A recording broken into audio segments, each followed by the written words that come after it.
Hello, and welcome to my channel, guys. In today's video, we're going to set this vivarium up. So, let's get right to it.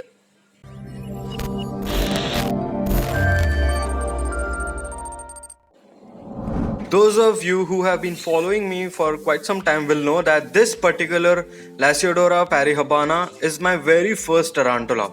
So, it only makes sense that she gets to be the one to get a nice naturalistic vivarium first. So the first step is to make the drainage layer. The drainage layer basically catches any water that flows through the substrate, keeping the substrate fairly airy, which is really important in the long run of the vivarium. So it basically helps prevent the substrate from getting saturated with water and hence helps maintain a healthy macro environment.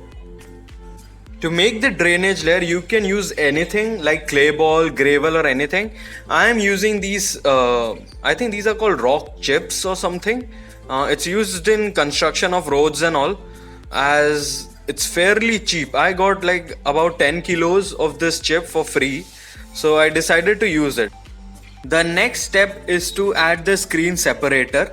This is basically a mesh that is put on top of the drainage layer, which helps prevent substrate from entering the drainage layer.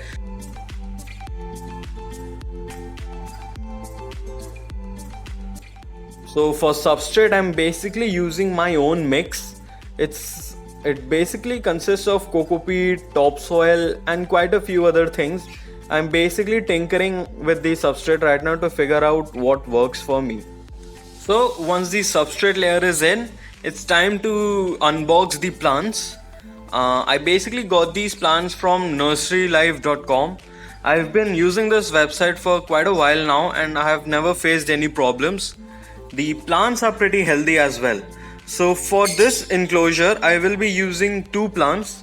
The first one is the Ficus pumila or the creeping fig, and the other one is a Boston fern. So yeah, let's just unbox these plants. Also, I'll leave the link for the website from where I purchased these plants down in the description below if you're interested. And yeah, I'm not sponsored or anything, but Nursery Life, if you're watching this, feel free to send me free plants.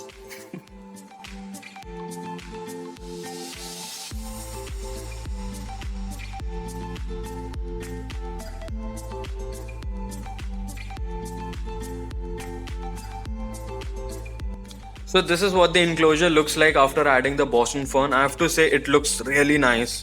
I like how the light is filtering through the leaves before reaching the enclosure. It gives a really rainforest kind of a view, which is what I wanted. So the next step is to make the hide. I want to make everything look natural, right? So I watched quite a few videos of Lasiodora parihabanas in their natural habitat. I link those videos in the description as well if you want to check them out. And yeah, what I saw was they make their burrows underneath rocks and between rocks and all. So I am using this piece of rock. I'll just place it on the substrate and dig a starter burrow under it.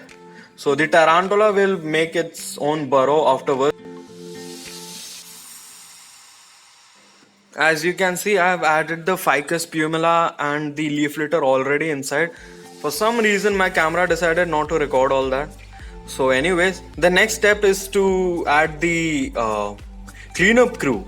For that, I am using basically springtails and isopods. Right now, I am just introducing the springtails and the isopods into this enclosure.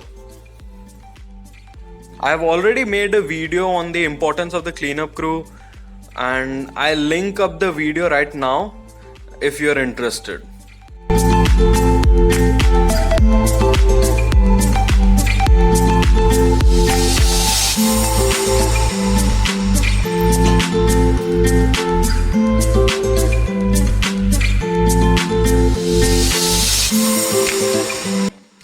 So now let's just add the tarantula into the enclosure. and see how she reacts to her enclosure. Honestly, I feel like this is a major upgrade for her. She's always lived in a shoebox, which is fine for tarantulas. Like you can keep them in those enclosures as well, they are perfectly fine. But I feel like I want to display them as they grow up, especially the big females and species that tend to stay out and walk about.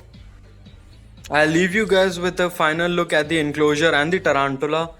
And yeah, so if you liked this video, click on the like button. If you're new here, subscribe to my channel. A lot of you who watch my videos aren't really subscribed. Do subscribe, it really motivates me a lot. And yeah, I upload every Saturday. So see you again next week. See ya.